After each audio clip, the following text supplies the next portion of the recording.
Damos as boas-vindas àqueles que participam pelo nosso espaço no Instagram. Que Deus te abençoe. No momento, nesse lugar onde você se encontra, você possa também ser abençoado e aprofundar-se na palavra de Deus, acompanhando toda a reflexão bíblica que nós estamos iniciando neste momento.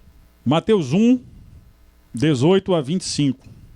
Esse é um dos textos que nos diz como aconteceu o Natal. A perspectiva de Mateus diz exatamente o seguinte: ora, o nascimento de Jesus Cristo foi assim, que estando Maria, sua mãe, desposada com José, antes de se ajuntarem, achou-se ter concebido do Espírito Santo. Então José, seu marido, sendo justo e não a querendo infamar, intentou deixá-la secretamente. E pensando ele nisto, eis que em sonho lhe apareceu um anjo do Senhor, dizendo: José, filho de Davi, não temas receber a Maria, tua mulher, porque o que nela está gerado é do Espírito Santo. E dará à luz um filho, e chamarás o seu nome Jesus, porque ele salvará o seu povo dos seus pecados. E tudo isto aconteceu para que se cumprisse o que foi dito por parte do Senhor pelo profeta. Ele está se referindo a Isaías 7,14, que a gente leu aqui. Eis que a virgem conceberá e dará à luz um filho, e chamarão seu nome Emanuel, que traduzido é Deus conosco. E José, despertando do sono, fez como o anjo lhe ordenara e recebeu a sua mulher, e não a conheceu, ou seja, não se relacionou com ela como homem e mulher, até que deu à luz a seu filho, o primogênito, e pôs o nome de Jesus. Louvado seja Deus pela sua palavra, que o Espírito Santo nos deu entendimento para que nós possamos aplicar como convém. Tema da nossa reflexão de hoje tem a ver com a fidelidade de Deus. Deus cumpriu a sua promessa. Durante os 2 anos, 1 ano e meio aproximadamente, a igreja esteve meditando na leitura bíblica anual, em sequência. E justamente até o final de semana passada, a gente esteve concluindo os profetas. E muitas das mensagens que eu preguei aqui no púlpito sobre os textos proféticos enfatizaram a promessa de salvação que haveria de se cumprir na pessoa do Messias, e através deste Salvador, o cumprimento daquilo que Deus disse a Abraão: em ti serão benditas todas as famílias da terra. Aquilo que o próprio Deus disse ao primeiro casal depois da sua queda, sobre o descendente da mulher que esmagaria a cabeça da serpente, embora fosse ferido no calcanhar. Então, de Gênesis 3,15 até Malaquias, capítulo 4, lá no verso 6, nós vemos a expectativa do cumprimento de uma promessa feita pelo próprio Deus em benefício de Israel, mas também de toda a humanidade. Para que fique bem claro na sua mente, Deus providenciou a salvação por meio do seu Filho, que se fez um de nós, e através deste homem que era judeu, a salvação alcançaria também aqueles que não eram judeus, chamados naquela época de gentios, como eu e como você. E, portanto, assim, toda a terra seria cheia do conhecimento de Deus, e a salvação seria oferecida gratuitamente para todas as pessoas. É por isso que é tão importante fazermos missão. É por isso que aqueles que têm o espírito missionário têm sob suas responsabilidades uma excelente obra de espalhar conhecimento de Deus, espalhar as boas novas da salvação nos lugares mais distantes,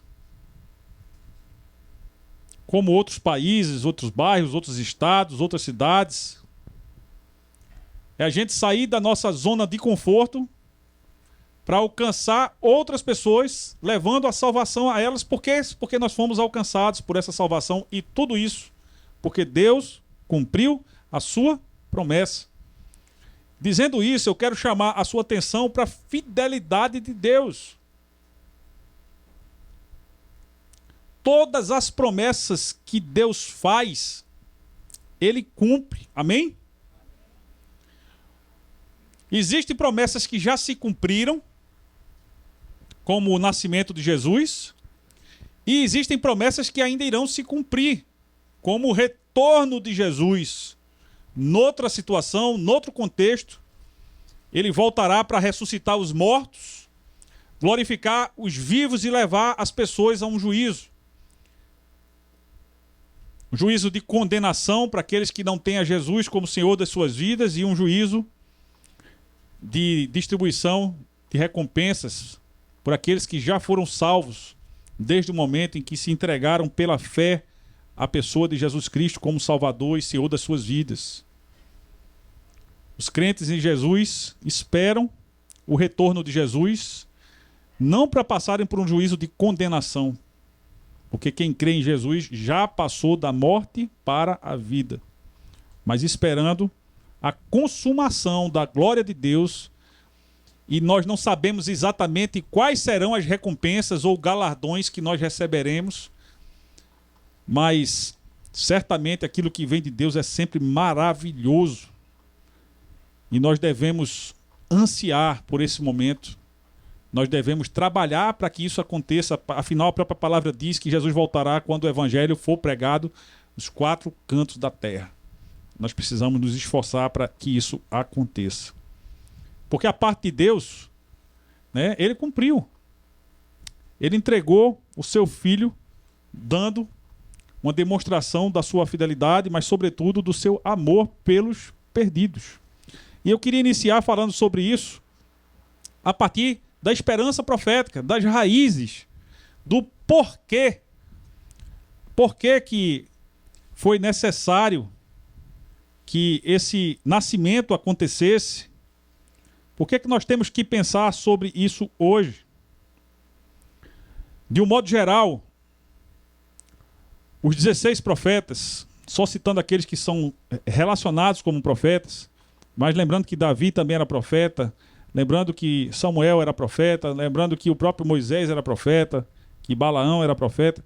Mas se a gente for relacionar apenas aqueles que tiveram nomes nos livros proféticos que compõem as Escrituras, nós vamos ver que, de um modo geral, os profetas eles se dirigem a Israel e às nações, fazendo um convite ao arrependimento e à fé. E quando Deus convida um pecador ao arrependimento, é porque Ele quer mudar a história desse ser humano. Amém? Como Ele mudou a minha história. Deus não foi surpreendido nem pelo pecado de Adão, Eva, nem pelo meu pecado e o seu pecado. Porque Deus é onisciente. Apocalipse diz que Jesus é aquele que foi morto desde a eternidade. Significa dizer que quando Deus criou tudo que existe, Ele já sabia que o ser humano ia fazer a pior escolha. E Jesus participou da criação. O Evangelho de João deixa isso muito claro. No princípio era o Verbo estava com Deus, o Verbo era Deus, todas as coisas foram feitas por meio dele, sem ele nada do que foi feito veio a existir. Jesus aceitou, desde logo, fazer parte do plano de salvação que Deus estabeleceu em benefício de toda a humanidade e de toda a criação, porque a criação caiu juntamente conosco. Basta analisar o que tem acontecido com o nosso planeta, como ele tem sofrido as consequências do pecado, as consequências do amor que as pessoas têm às riquezas, ao dinheiro, à produção de lucros, a produção, a queima de combustíveis e tudo isso que tem trazido tanto sofrimento também para a criação, que juntamente conosco caiu.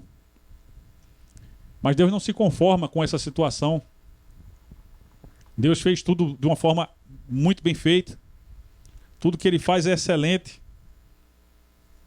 E ele mesmo se propõe a restaurar todas as coisas, começando por aqueles que são a excelência da criação, os seres humanos. A palavra diz que a natureza aguarda ansiosamente a manifestação dos filhos de Deus. Tudo começa conosco, com os seres humanos, que se tornam filhos de Deus, de acordo com o evangelista João, pela fé em Jesus. Dizem por aí que todo mundo é filho de Deus. A Bíblia não diz isso. A Bíblia diz que aqueles que creem em Jesus, foi-lhes dado o direito, o poder de serem feitos filhos de Deus. O Antigo Testamento encerra com uma promessa de que Deus enviaria o sol da justiça, como a gente viu semana passada. Esse é o nosso Senhor Jesus, que veio para consertar os nossos caminhos, endireitar as nossas veredas. E a vinda de Jesus e daquele que veio antes dele, João Batista, no espírito de Elias, profetizando: arrependei-vos, é chegado o reino de Deus. A vinda de Jesus, meus queridos,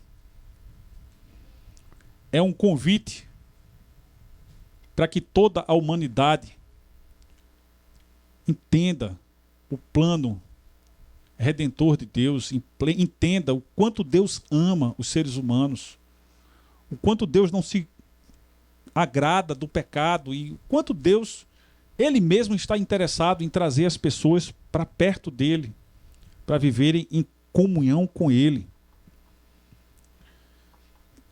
E quando a gente olha a história dos profetas, a gente vê como não somente as nações, mas o próprio Israel, que foi chamado por Deus para ser testemunha viva do Deus vivo entre as nações, como as pessoas rejeitaram a palavra de Deus, desde Moisés até os profetas.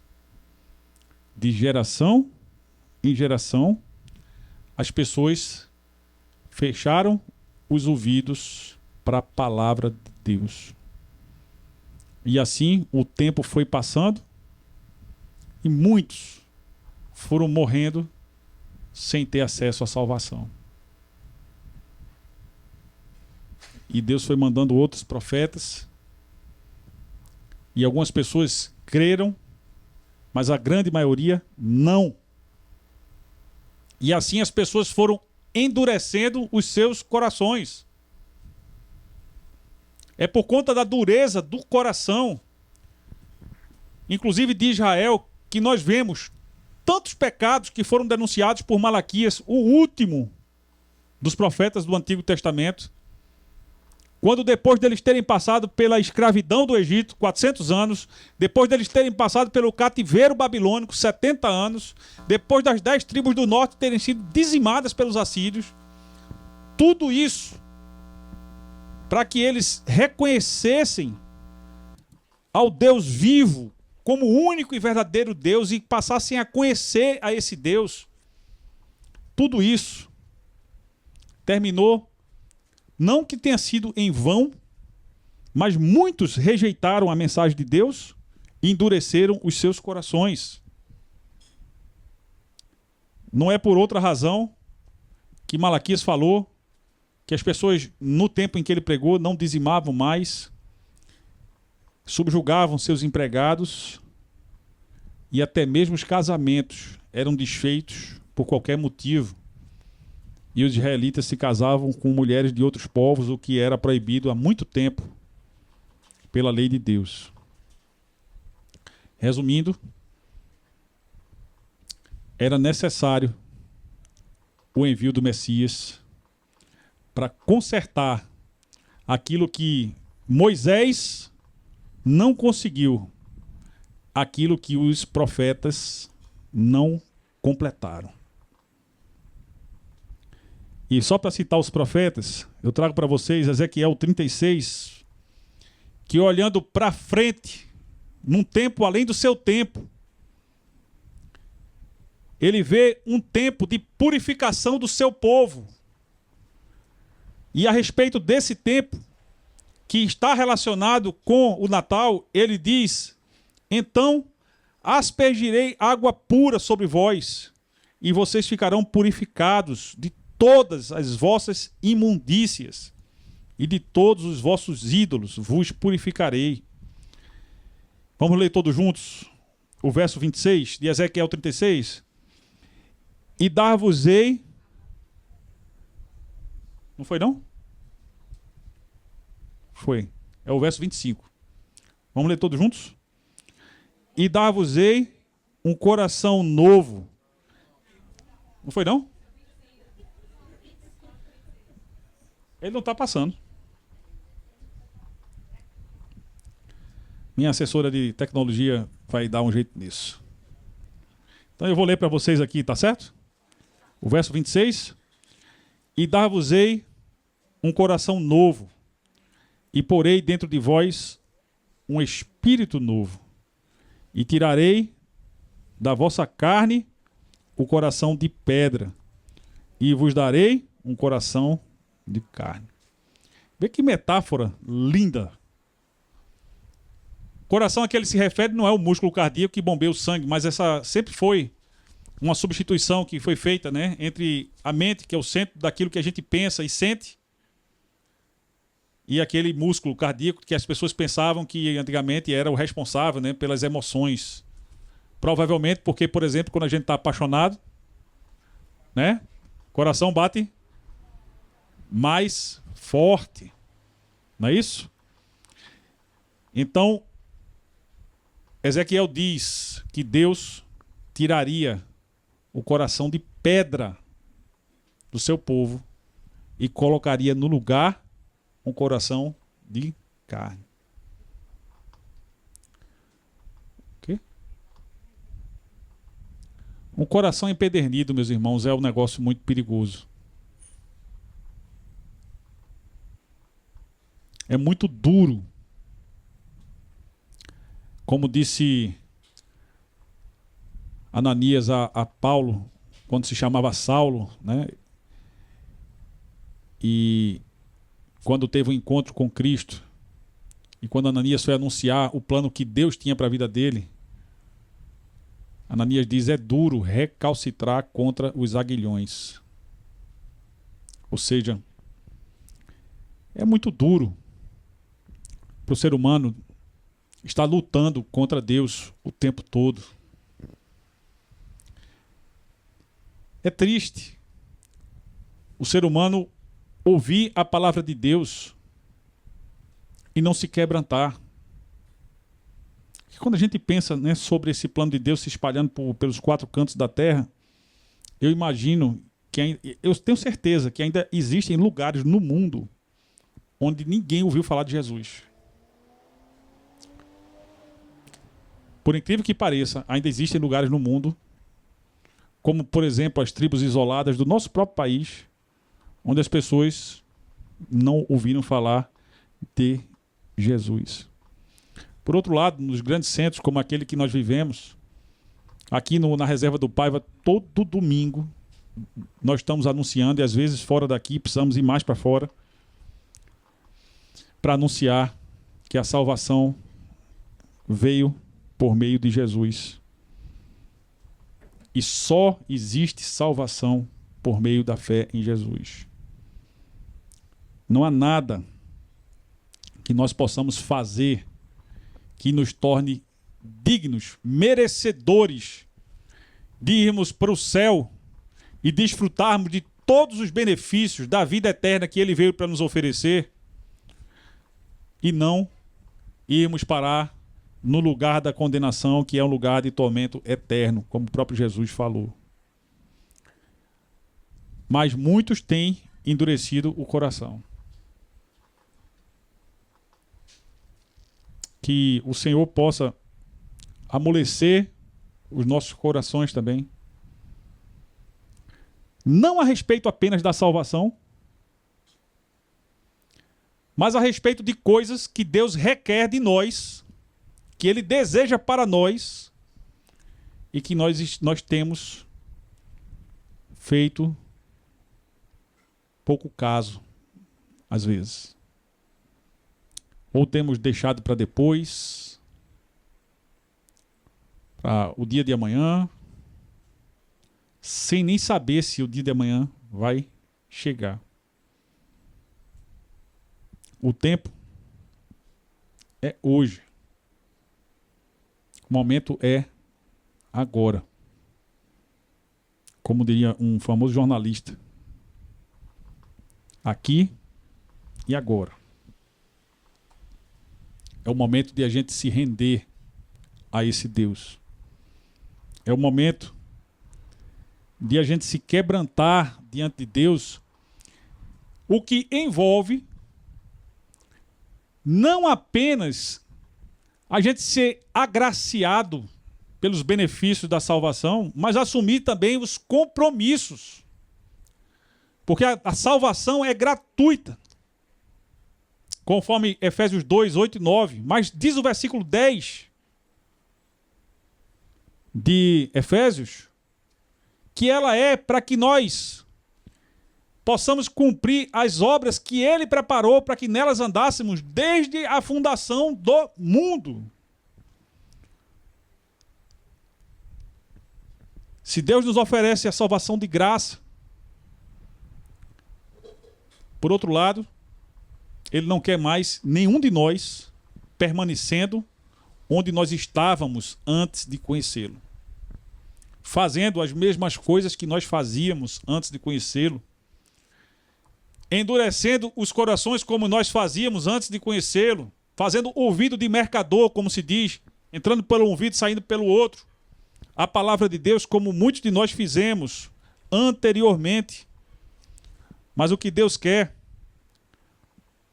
é que nós demos ouvido à sua palavra, venhamos a dar ouvido à sua palavra, que nós possamos caminhar por essa palavra, sermos guiados pelo Espírito dele, que ele nos deu, para vivermos pelo Espírito, vivermos para o Espírito.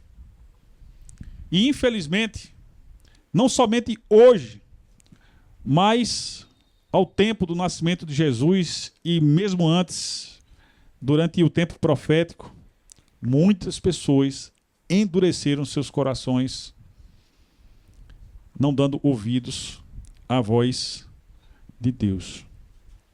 Segundo aspecto que eu quero destacar, além dessa falta de quebrantamento das gerações anteriores, é que o fato do nascimento de Jesus é previsto pelos profetas. E essa previsão, a profecia não se trata apenas da predição, mas essa parte é preditiva. É justamente como nós vimos aqui em Mateus 1, quando lemos que essas coisas aconteceram para que se cumprisse aquilo que Deus disse por meio do profeta. Aí a gente abre Isaías 7,14, está escrito que o Messias nasceria de uma forma virginal. Agora eu pergunto para você, humanamente falando, como é possível um ser humano nascer? Hoje a ciência teria aí a inseminação artificial, mas naquele tempo, como seria possível uma mulher dar à luz a um filho sem ter tido relações com um homem, com o seu marido? Algo do tamanho de Deus. Confere? Porque o que é impossível para os homens, para Deus, é possível. Desde a salvação até qualquer outra coisa. Se você não crê que Deus é todo-poderoso, o nascimento aconteceu do modo como ele predisse, para que você passe a crer, não apenas que ele é fiel para cumprir aquilo que ele promete, mas para que você saiba que Deus pode fazer qualquer coisa, especialmente aquilo que você não pode fazer. O que você pode fazer, Deus também pode fazer, porque Ele pode fazer qualquer coisa. Mas Deus não fará aquilo que você foi chamado para fazer. Amém?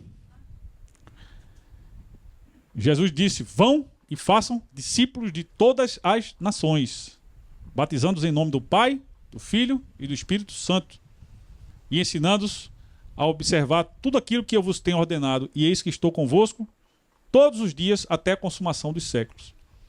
Aquilo que nós chamamos de grande comissão é para nós. Não é Deus que vai fazer, porque o que competia a Ele fazer, Ele já fez. E quando Ele abre o nosso entendimento, porque crer no nascimento virginal de Jesus, gente, não é para todo mundo não. Muita gente crê que isso é história da carochinha, que isso é conversa fiada. Simplesmente falando, porque biologicamente não é possível. É possível biologicamente um morto voltar a viver? Jesus fez isso. É possível um cego de nascença enxergar? Jesus fez isso. É possível um surdo escutar?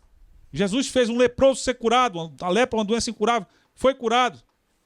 Jesus fez isso. Eliseu fez isso. Os milagres acontecem ao longo das Escrituras. E a ênfase que os evangelistas dão aos milagres que Jesus realizou, João não chama de milagres, chama de sinais. Creio que com maior razão é justamente para que a gente possa saber com certeza que o tempo da salvação finalmente havia chegado. Quero convidar vocês a meditar nesses textos. Alguns deles a gente viu no início do nosso culto. Gênesis 3,15. Porém, inimizade entre você e a mulher, entre a sua descendência e o descendente dela. Ele ferirá a sua cabeça e você ferirá o seu calcanhar. Isso aqui foi Moisés que registrou. Como também Moisés registrou em Deuteronômio 18, verso 18 a 19. Deus disse: levantarei um profeta como você no meio dos seus irmãos israelitas e porei as minhas palavras em sua boca. E ele dirá ao povo tudo o que eu ordenar. Moisés, com base nessa palavra, diz: Deus vai levantar um profeta semelhante a mim. Deem ouvido a ele. E o próprio Deus diz: eu mesmo pedirei contas de qualquer um que não ouvir as mensagens que o meu profeta proclamar em meu nome.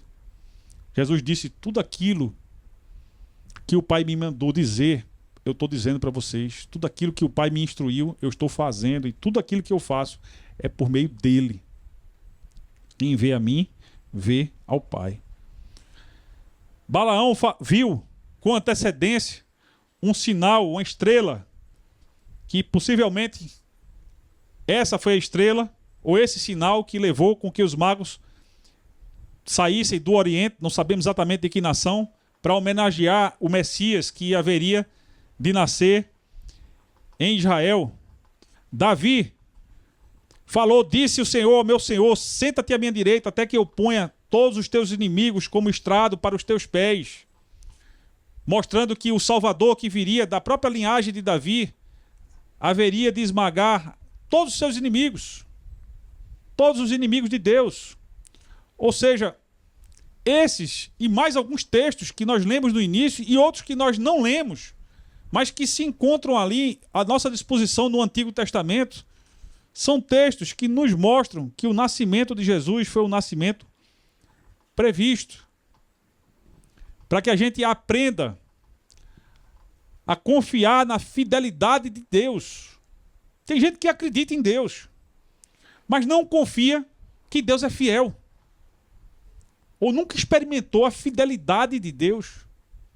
Por que nunca experimentou a fidelidade de Deus? Porque nunca se permitiu ser posto em prova.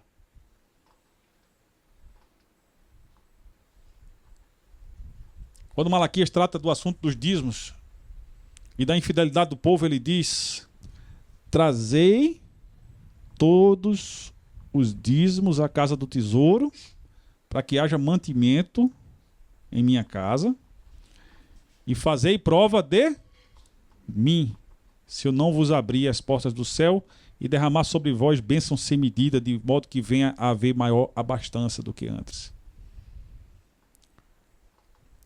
Quem nunca se colocou em condição de experimentar isso na sua vida, nunca provou o resultado disso. Precisamos dar passos de fé. Amém? Crendo que Deus é fiel. Crendo que Deus é todo poderoso. É muito comum no Antigo Testamento o poder de Deus se manifestar por meio de gestações. Os 3 patriarcas, Abraão, Isaque e Jacó, as suas esposas foram estéreis. Sara era estéril, Rebeca era estéril, e Raquel, a mulher que Jacó amava, também era estéril. Maria era uma virgem. Quantos anos Maria tinha quando ela engravidou de Jesus? Alguém já se perguntou sobre isso? Segundo a cultura dos judeus, a idade em que Maria poderia ter um compromisso de casamento com José era a partir dos 14 anos. Então, provavelmente, Maria era uma adolescente no tempo em que ela engravidou. Ali entre 14 e 15 anos. Nunca tinha tido relação alguma com homem algum. De repente se viu grávida. E agora? Como é que resolve uma bronca dessa? Ela ia ser acusada de adultério. Seria apedrejada. José, quando percebe a gravidade da situação, ele prefere deixar Maria secretamente, para que ela não fosse desonrada e que ele ficasse talvez com a fama, né, de ter feito um filho nela e ter sumido. Mas o próprio Senhor manda seu anjo tanto anunciar a Maria aquilo que era o plano da salvação, e ela havia sido agraciada por fazer parte disso, quanto também convence a José em sonhos de tudo aquilo que ele havia feito. José poderia simplesmente ter deixado Maria, mas ele pagou o preço, ele deu passos de fé.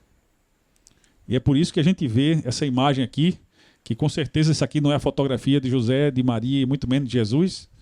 É só uma imagem que ilustra um casal feliz pelo recebimento do grande presente que é uma criança.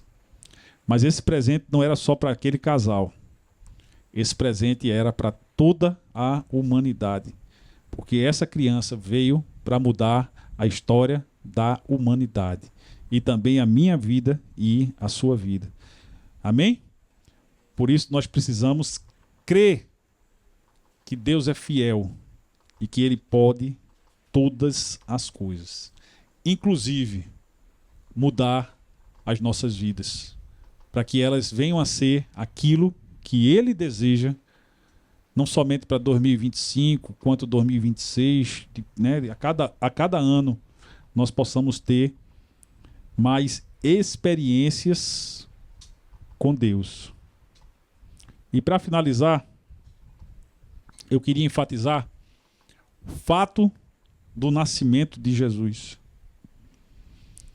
É importante nós pensarmos como cristãos no fato do nascimento de Jesus, embora que na maioria das vezes nós nem questionemos isso, porque é algo que a gente já acredita de tal forma que a gente nem reflete muito mais profundamente sobre o fato do nascimento de Jesus. Mas talvez você não saiba que existem muitas pessoas no mundo de hoje que duvidam até mesmo da pessoa histórica de Jesus. Que tenha existido um judeu chamado Jesus, que tenha nascido na região ali de Israel, que tenha nascido em Belém, que tenha sido concebido virginalmente e que fosse o Filho de Deus.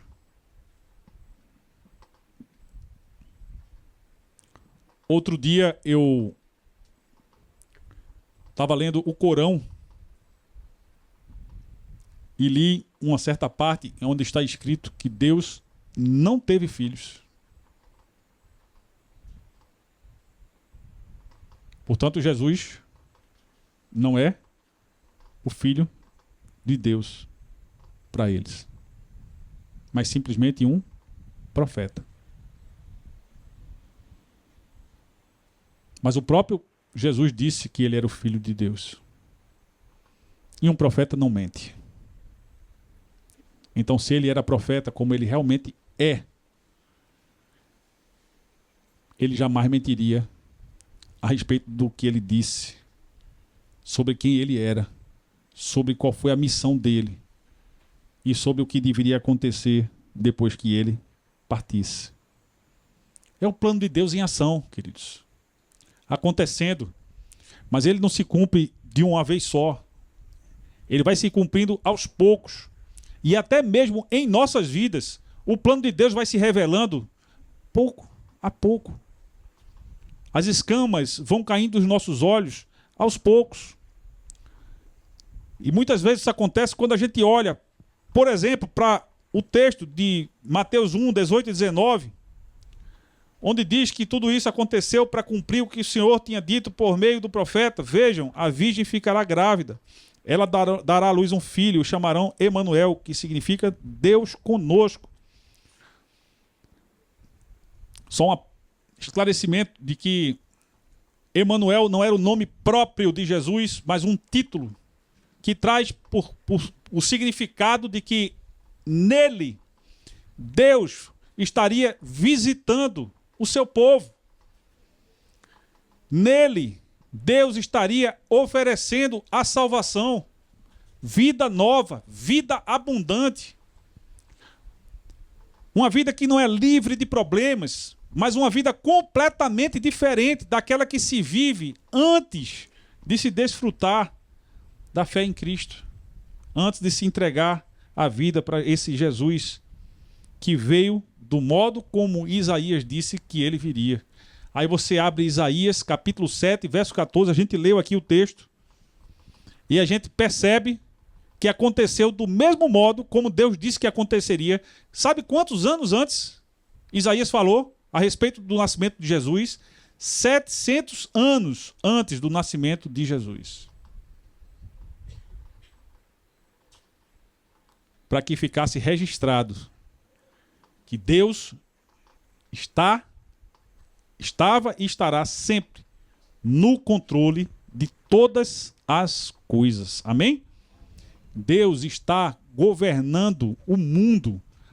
E até o mal que acontece, que não é determinado por ele,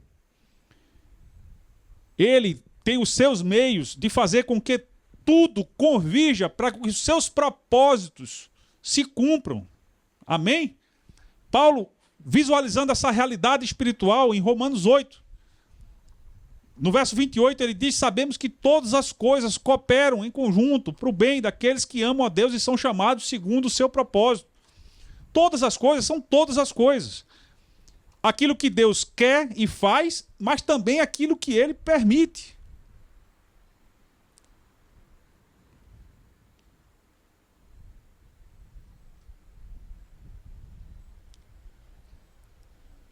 Mateus registra que foi dito que essa virgem teria um filho e o nome dele seria Jesus, porque ele salvaria o seu povo de seus pecados. O nome de Jesus, no hebraico Yeshua, o equivalente de Josué, significa que Jeová é a fonte de salvação. A salvação finalmente havia chegado. E Deus anuncia isso de diversas formas.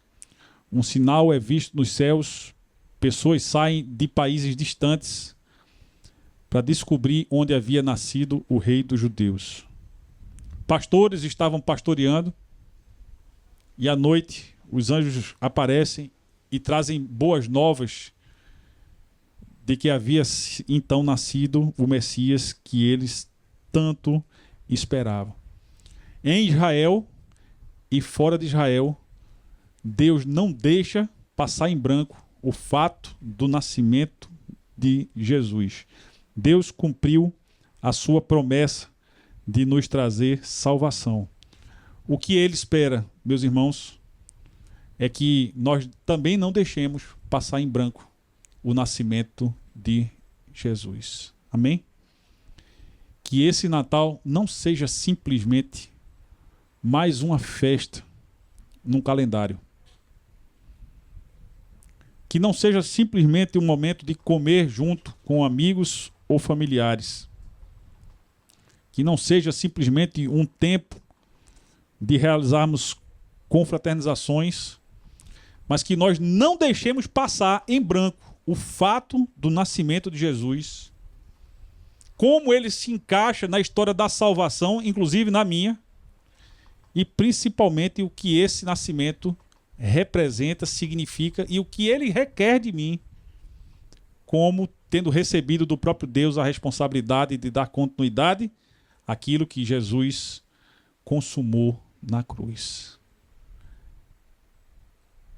E essa é a aplicação da nossa mensagem de Natal. Que o Natal não seja simplesmente mais uma festa.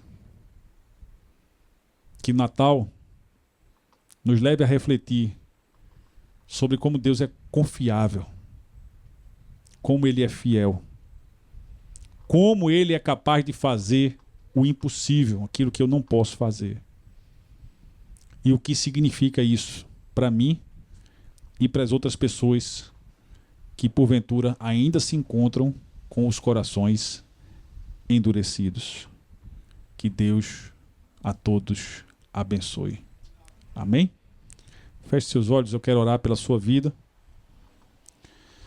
E do lugar onde você se encontra, hoje pode ser o dia de você entregar a sua vida a Jesus. E você pode fazer isso até mesmo silenciosamente. Mas você também pode ficar de pé se você deseja entregar a sua vida para esse Jesus que veio para a sua salvação. Se você entrou aqui hoje sem ter essa salvação, se você entendeu que é necessária a fé nele e quiser fazer sua entrega de vida hoje, é o dia para que isso aconteça. E para aqueles que já receberam a Jesus como Senhor das suas vidas, nesse momento eu quero orar para que Deus fortaleça a nossa fé.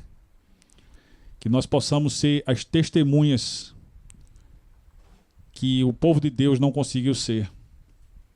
Que nós possamos demonstrar para o mundo que conhecemos a esse Jesus, que conhecemos ao Deus vivo e por isso desfrutamos da vida eterna que ele veio para nos oferecer. Oremos todos. Louvado seja o Senhor pela sua palavra, ó Deus, por cada vida que se encontra ao alcance dessa mensagem, pelas pessoas que estão aqui presentes, pelos nossos amigos e irmãos que estão através das redes sociais ouvindo essa ministração. E hoje, Deus, 22 de dezembro de 2024, é um dia que nós podemos estar celebrando salvação também nesta casa. Deus, se há alguém entre nós que deseja entregar a vida a Jesus, que faça isso nesse momento corajosamente, declarando: eu quero ser um filho, uma filha de Deus, eu quero que a partir de agora a minha vida seja guiada pelo Espírito de Deus, eu quero receber a Jesus como Senhor da minha vida. E assim que haja festa nos céus e que essa igreja continue, Senhor, sempre, até o tempo em que o Senhor permitir, cumprindo o seu propósito de participar dessa obra redentora que Jesus consumou na cruz e nos convidou a fazer parte dela. Pai, eu oro agora em favor, Senhor, da tua igreja, aqueles que já receberam a Jesus e que têm cumprido essa missão, para que nesse final de ano, Senhor, especialmente nesses próximos dias, o Natal de 2024 possa ser uma data especialíssima, repleta de significado, e que cada um de nós possa meditar nos teus propósitos para essa vida breve que temos, alguns mais, outros menos, Sabemos, Deus, que todos iremos passar, que desse mundo nada iremos levar, e muitos de nós talvez estejam semeando nos lugares errados, estejamos priorizando as coisas erradas, aquilo que não te agrada, mas que haja, Senhor, quebrantamento, que a tua palavra possa nos amolecer os corações, para que venhamos, Deus, a viver de um modo que te agrade em todas as áreas das nossas vidas. E com relação ao chamado que o Senhor tem para cada um de nós, nessa missão que continua, que nós possamos ter clareza, visão, Senhor, daquilo que o Senhor nos pede para fazer, e coragem para fazer e continuar a tua obra, Deus. Obrigado pelo nascimento de Jesus, obrigado pelo perdão dos nossos pecados. Nos concede, Senhor, uma semana na tua paz, em nome de Jesus. Amém.